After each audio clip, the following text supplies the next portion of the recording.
Welcome back, everyone. In this lesson, we are going to create a student database, which we did earlier in lesson 26 using files, but we're going to use SQLite, which comes built in native to Python. Unlike the file one, I am going to write this one from scratch because it's very similar to that, except we're using a database, so you get a feel for the writing of the code. This does make the video a bit longer, of course, and I may have to break it up into 2 or 3 parts, but I hope you follow along and enjoy it. So let's get started without any further introduction. I'm going to create a brand new Python 3 notebook. I'm going to call this 027 student database using SQLite. Now, SQLite is a free database engine. It is available, just about everything you use on your mobile devices is using SQLite, so it's a very powerful database. It's small, it's light, it's fantastic. It's very easy to create. You just create any file and give it an extension of .db, that's Delta Bravo, and it becomes a SQLite database. And there are plenty of readers out there that can read it for you, open it for you. Very cool. So let's go ahead and get started by simply importing some things first. I'm going to import sys, and I'm going to import SQLite 3. Now this is built into Python, so if I do Shift Enter, I should get no errors, and I did not, which is fantastic. So far so good. First thing I'm going to do is to create my student class, and then I'm going to create my main menu, and then I'm going to jump to the main section of the program and write the loop for running the main menu. Let's start by creating class student, and I tend to create the classes with capital letters, capital S. It's just something that I do. Let's create the constructor and attributes here. You may recall I told you that double underscore in it. Don't forget it's a double underscore. I mentioned that the variables that I'm putting in here, these are things that are getting passed. So I can put in, for instance, I, N, E, and G for identity, name, email, and grade, or I can spell them out. Name, and I apologize, let me turn off the notifications here. Name and email and grade. I'm going to give the grade a default value of 0, so in case they don't provide that, we can still use 3 parameters. Now what I'm going to call by self.identity, this is an internal attribute. This is an internal variable. When an object is created based on this class, it will create this internal identity. So this is not the same thing as that, but we are going to assign it that. So this is what gets passed. This is the internal one. So self.name is equal to name, and self.email is equal to email, and self.grade is equal to grade. Very simple. Let's create some methods. 2 methods as before. I'm going to have spelling here. A function, fetch student, and I'm using camel notation for this program. No particular reason. First time I did it, that's what I did. I'm going to create a student info variable, and this is going to be a tuple. So it's going to be the self.identity. Remember, you can use tab to complete these things. Self.name, self.email, and self.grade. Remember that the tuple is created by using the comma. The parentheses are a nice touch. I don't need them, but I think it makes it easier to read. And I'm going to return the student info. That's what that method does. We also have a setGrade method, which takes a grade. And in this case, I'm just going to pass G. I could type grade and it would be fine, but just so you see, you can do it both ways. Self.grade is equal to G, the grade that they passed. And that's it. So that defines my student object. Of course, I could have additional, attributes added for a student. These are not the only attributes, clearly. Let's create our menu, and this menu is going to have a blank print statement. then a print statement that says main menu, makes sense, another blank print statement, and then print, and I'm going to have a bunch of items. So print roster, as you recall, print 2 is fetch a student by ID, and I'm going to do the rest without taking video time. So here's the menu, the same menu as was the case with the other program, the one with the files. What I like to do now is to jump into the main method and start writing the main method. So for that, I am going to, let me get rid of these extra spaces. I am going to create a separate box here. So I'm going to say def main. And for good measure, I'm going to call it here so we can run it later. But let's go ahead and write the main method right here. So first, the print statement to welcome them. So welcome to the student database. Very simple. As before, we're going to have a class name, which will be an input. I'm going to ask them to know what is the class name. So they enter that and put a space here. And instructor, which we don't use for this program, instructor, but I might do the graphical version of this later. So who is the instructor?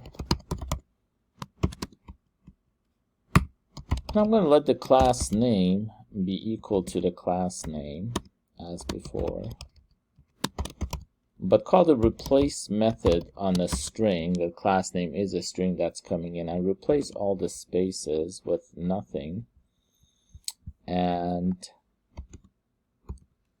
we're also going to add ed.db to it. And this is going to make it a SQLite database. Okay. I still have my storage, which will be an empty list, and this is going to keep track of the students in memory. Now take a look over here. I'm going to create a db variable, and I'm going to set this equal to SQLite 3, which we imported, and we're going to connect to this database class name that we created. Okay, this is the connection to the database. Very simple, as you can see. The next thing that I want to do is I want to call the database and execute some SQL statements. So let's do that. Let me make a note here. Call the database and execute some SQL statements. Now, I do have a channel on SQL Server where I do teach SQL also. There are plenty of tutorials on YouTube and the web where they go over teaching you the structured query language. I recommend that you do that if you don't know. In this simple example, we're going to use SQL is very easy and very simple to begin with. But we're going to just use the create, insert, update, delete statements and the select statements. I am going to use a try except clause here. And I always like to complete the whole thing. The exception here is just going to be moving right along. I'm going to call the db.execute method. So db.execute, and this is the SQL statement that I'm going to execute. I'm going to say create table student, and here's my student. Well, it's going to have a student ID, s_id, as an integer. It's going to have an s_name as a text, and s_email as a text, and an s_grade as an integer. You can see that I'm being kind of consistent about this. I'm just using different variable names. I could just put in ID or identity, name, email, grade here too, but I'm doing it this way. So what's in the database is a little bit different, just so hopefully it's clear. And you notice that this is the execute statement. I still need to make sure that I close that, and it is closed at the end. I can see that there's the parentheses there, so that's great. So this is very important. This is going to try to create this table. If the table already exists, an error is generated. And the exception catches that error and of course doesn't do anything. It just moves right along with the rest of the code. Now I want to point out that this works well with SQLite, but if this was Postgres, this line of reasoning would not work. We'd have to do something different with Postgres. I do have one for, I'm going to create a video for Postgres too, just so you see that different databases require different approaches. Next, we're going to have another try exception clause. So let's do another try except, and this one will also, for the except, we're just going to move along. But here's the exception. And what I'm going to do is to create what's referred to as a cursor in database lingo. And don't think of it as anything other than it's just a variable that holds the results of a fetch or select statement. I'm going to call the execute method, and I'm going to do select everything, that's an asterisk, from student, which is a table that is created presumably. Now this may return nothing or it may return 200 items. It doesn't matter. Everything will be dumped into this so-called cursor. SQL is a declarative language. It is a set-based language, so it can return nothing or a bunch of things. When we're dealing with a procedural language such as Python or C# or any of them, we can only handle one thing at a time. So what we do is we simply loop over the items in here and handle them one by one. So I'm going to use a loop. I'm going to say for row in cursor, I'm going to have SID be equal to row 0. I'm going to have S name be equal to row 1. Remember that this is 0 based. S email will be equal to row 2. And S grade will be equal to row 3. Now, notice there is no need for me to convert anything because I know that my ID is stored as an integer and my grade is stored as an integer. There's no need for me to cast these to integers. They're already stored as integers because they're stored in a database, not a text file.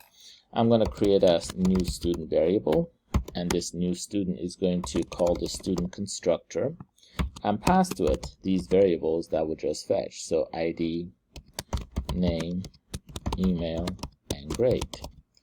And there we go. So that student is created, and I'm going to take my list, which is storage, and call the append method to append new student to that. So this should be just fine. Again, if I run this right now, there is clearly nothing in the database. So this would throw an error message when I'm trying to loop over it, but that's okay because the exception catches that and it just moves right along, and the program works just fine. Again, Postgres would not, for instance, handle this very well, but SQLite does very well. So selection is going to be an empty statement, and this is where we're going to have our program show the menu continuously. So I'm going to say while selection is not equal to that Q, that quit, I'm going to display the menu. I'm going to have my selection be equal to input make a selection, and I am going to have my response as before be equal to process request, which is a function we have not written yet. We're going to pass the selection to this, we're going to pass the storage, and we're also going to pass the database connection, or DB.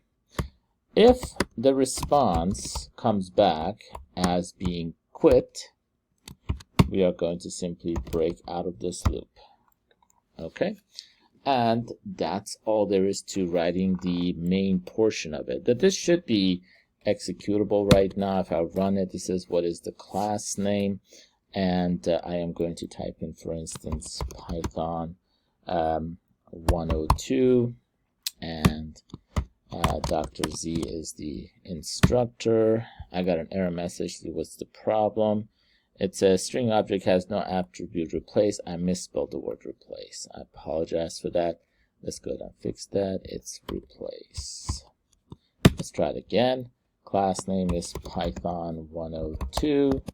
And press enter, and this is Dr. Z, and there is my menu. As you can see, and there are no errors or anything like that. Currently, there's nothing here works, of course, but I'm going to write the rest of this in a separate video so the videos are more manageable. Thank you for watching. If you're enjoying these videos, please share them with loved ones and others, and I'll see you in the next one where we complete this program. Let me do quit it. Of course, I get an error message because I'm not processing that yet. I'll see you guys in the next video.